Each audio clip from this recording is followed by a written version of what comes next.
சிந்திங்க தகவல் தளம் நேயர்களுக்கு அன்பான வணக்கங்கள். நான் இந்துவாக இருக்க விரும்பும் காரணம். இஸ்லாமியனாய் இரு என குரான் சொல்கிறது. கிறிஸ்தவனாய் இரு என பைபிள் சொல்கிறது. மனிதனாய் இரு என கீதை சொல்கிறது. கடவுள் 7வது வானத்தில் இருக்கிறார் என்று குரான் சொல்கிறது. 4வது வானத்தில் இருக்கிறார் என்று பைபிள் சொல்கிறது. கடவுள் உன்னுள்ளேதான் இருக்கிறார் என்று கீதை சொல்கிறது. காபிர்களை, அதாவது இஸ்லாமியர்கள் அல்லாதவர்களை கொல் என குரான் சொல்கிறது. சிலை வழிபாடு செய்பவர்களை தண்டி என பைபிள் சொல்கிறது. உலகமே உன் குடும்பம்தான் என்று கீதை சொல்கிறது. நான் இந்துவாக இருக்க விரும்பும் காரணங்கள். கடவுள் இல்லை என்று சொன்னாலும் குற்றவாளி என்று சொல்லாத மதம். இன்றைய தினத்தில் இத்தனை மணிக்கோ அல்லது தினமோ கோயிலுக்கு சென்றே ஆக வேண்டும் என்று வரையறுக்காத மதம். காசிக்கோ ராமேஸ்வரத்திற்கோ சென்றே ஆக வேண்டும் என்று கட்டளையிடாத மதம். இந்து மதத்தின் புத்தகத்தின்படிதான் வாழ்க்கையை நடத்த வேண்டும் என்று கூறாத மதம். மத குறியீடுகளை அணிந்தே ஆக வேண்டும் என்று வரையறை செய்யாத மதம். ஒட்டுமொத்த இந்து சமூகத்தை கட்டுப்படுத்தும் மத தலைவர் என்று யாரும் இல்லை.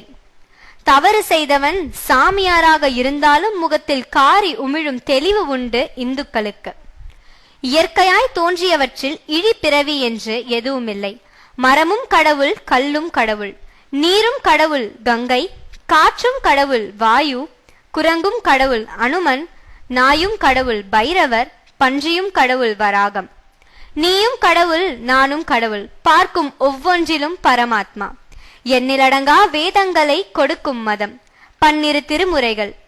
பெண்ணாசையை ஒழிக்க ராமாயணம், மண்ணாசையை ஒழிக்க மகாபாரதம், கடமையின் முக்கியத்துவத்தை உணர்த்த பகவதம், அரசியலுக்கு அர்த்த சாஸ்திரம், தாம்பத்தியத்திற்கு காமசாஸ்திரம், மருத்துவத்திற்கு சித்தா ஆயுர்வேதம், கல்விக்கு வேத கணிதம், உடல் நன்மைக்கு யோகா சாஸ்திரம், கட்டுமானத்திற்கு வாஸ்து சாஸ்திரம், விண்ணியலுக்கு கோல் கணிதம்.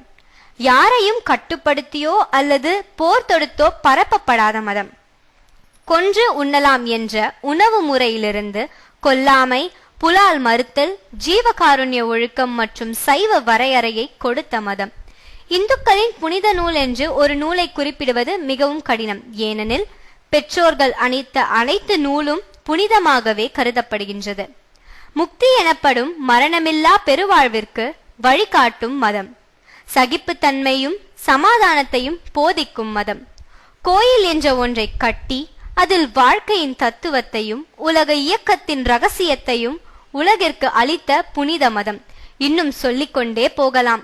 இந்துவாக இயற்கையாளனாக வாழ்வதில் பெருமை கொள்வோம். நன்றி, வணக்கம்.